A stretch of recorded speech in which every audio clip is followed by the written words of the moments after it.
Hos akan bersengkang mata, fikir dan fikir. So it is very, very tedious.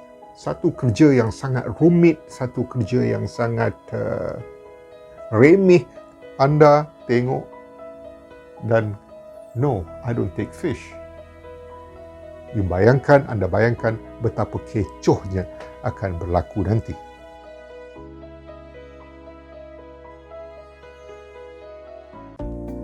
Assalamualaikum warahmatullahi taala wabarakatuh. Bertemu sekali lagi kita pada minggu ini. Pada minggu yang lalu, saya ada bercerita tentang RSVP. Betapa pentingnya anda membalas ataupun memberi maklum balas kepada hos melalui RSVP, yakni Répondez s'il vous plaît. Pada minggu ini, saya akan bercerita tentang sesuatu yang saya rasa amat penting dan bersangkut paut dengan RSVP tersebut. Apakah cerita saya pada minggu ini? Cerita saya pada minggu ini ialah tentang seating arrangement yang telah ditetapkan oleh hos. Ya? Harus diingat bahawa seating arrangement yang telah ditetapkan oleh hos itu is as good as a permanent seating for you throughout the event.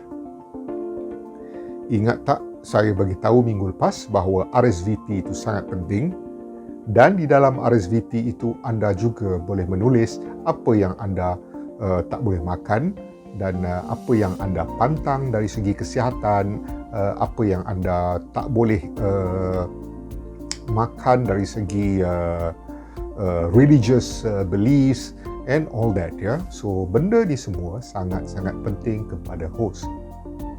Alright, sekarang anda tahu betapa pentingnya perkara-perkara tersebut, ya. So let's have a look at slightly different angle, ya. Sekarang kita tiba-tiba beralih kepada behind the scene. Kenapa benda tu penting dan apa yang host lakukan? Alright. So di belakang tabir, setelah hos mendapat kesemua reply RSVP, sebahagiannya mungkin tidak dapat hadir pada malam tersebut. Jadi, hos akan mengasingkan ataupun delete all those names from the invitation list supaya tidak berlaku sebarang kekeliruan. Okey, kemudian apa yang hos akan lakukan? Hos akan bersengkang mata, fikir dan fikir, dan bersama dengan co-host dan bersama dengan mungkin 3-4 orang lagi rakan-rakan rapat ataupun sesiapa saja akan berbincang, memerah otak dan berfikir dengan siapakah anda patut duduk di meja-meja yang akan disediakan nanti. Kerana yang sangat penting untuk host ialah perbualan yang mendapat kesinambungan, ya. For example, jika anda berbual tentang sesuatu topik, tetamu yang kedua, ketiga, keempat, kelima, keenam sampai ke-9 mampu berkomunikasi dengan anda di dalam topik yang sama. Alright? Everybody speaks the same language.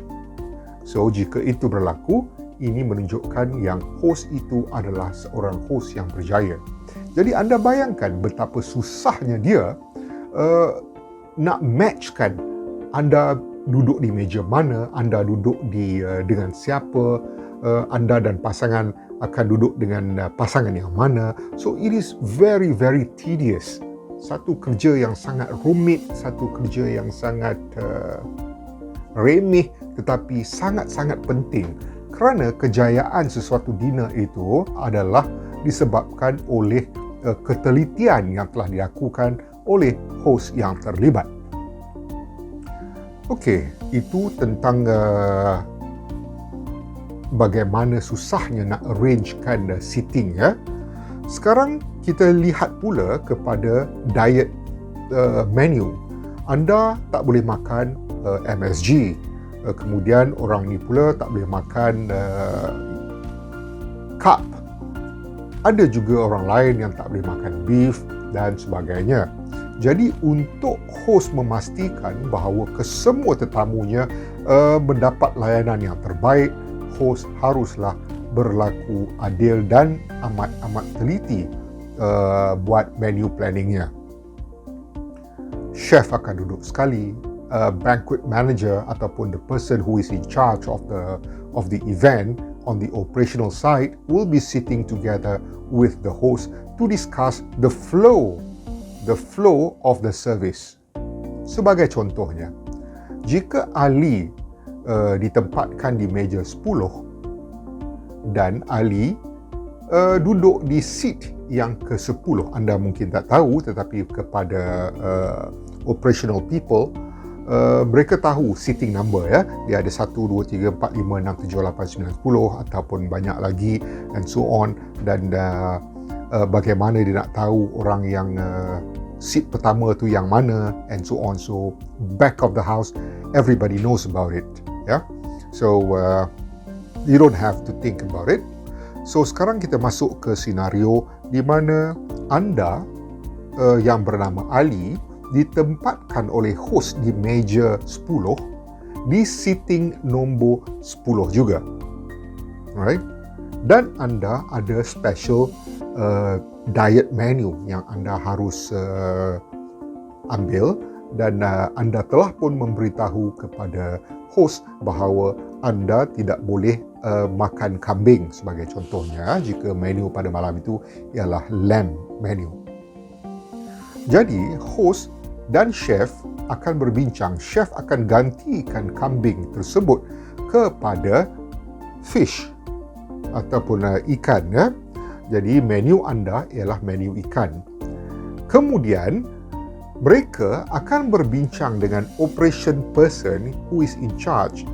Dalam kes ini ialah banquet manager, dan banquet manager setelah berbincang, mereka tahu yang anda bakal berada di meja 10, seat nombor 10, dan orang itu makan ikan.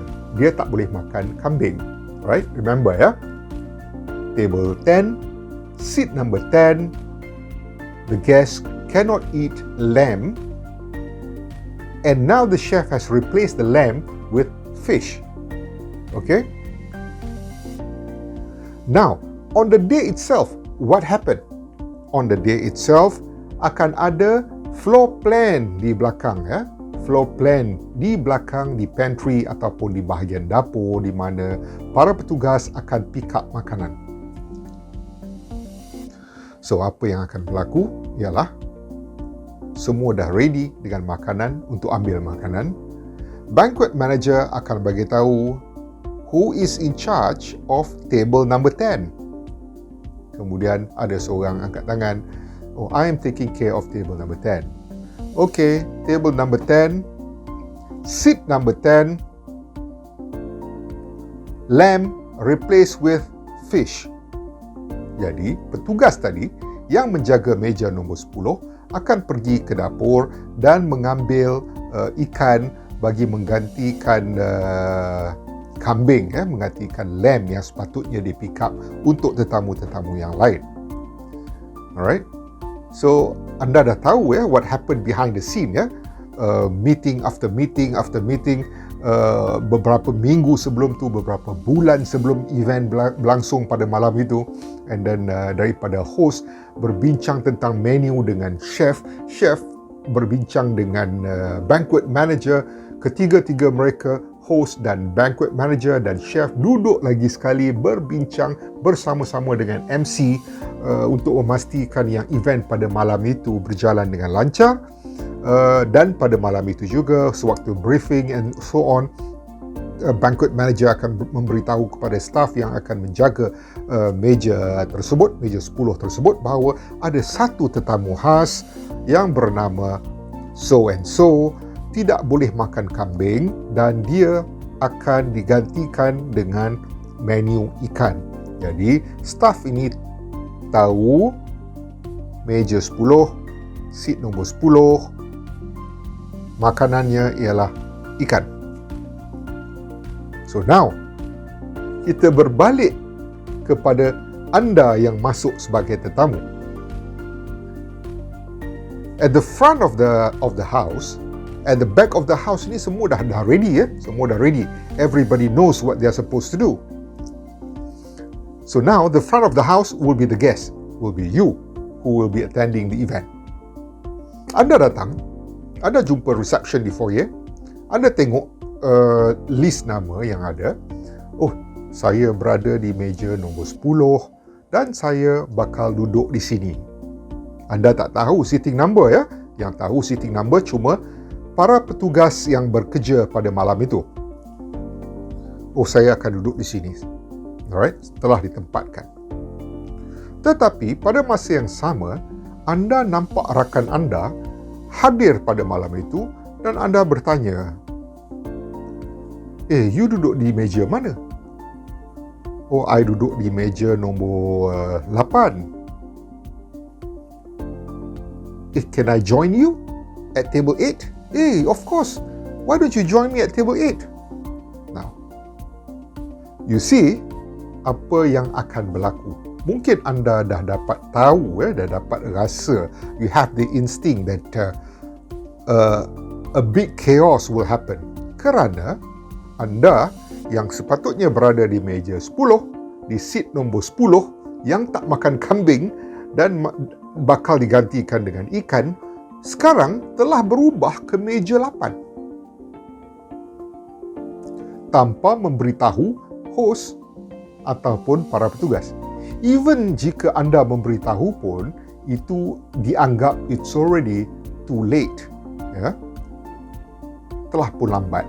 Jadi, bayangkan apabila staff, banquet manager kata, bagi signal, MC dah bagi queue di depan, banquet manager dah bagi signal kepada the first server to come in, the banquet hall from the kitchen, pintu dapur dah dibuka, petugasnya masuk dengan dia punya the gambit and so on, dan staff bawa makanan untuk pergi ke meja 10 dan serve, excuse me sir, this is your fish. Anda tengok dan no, I don't take fish. Anda bayangkan betapa kecohnya akan berlaku nanti. Right? So, itulah sedikit sebanyak behind the scene apa yang berlaku. Kenapa saya bagi tahu bahawa seating arrangement yang telah ditetapkan oleh host itu adalah amat-amat penting. Mungkin anda tak diberitahu tentang apa yang berlaku behind the scene, so let me be the first person to tell you, because I was involved in front of the house and also at the back of the house. Jadi, saya tahu perjalanan depan dan belakang. Let this be a very good lesson for everyone. Dan saya harap apabila anda menerima jemputan, anda buatlah RSVP sebaik mungkin.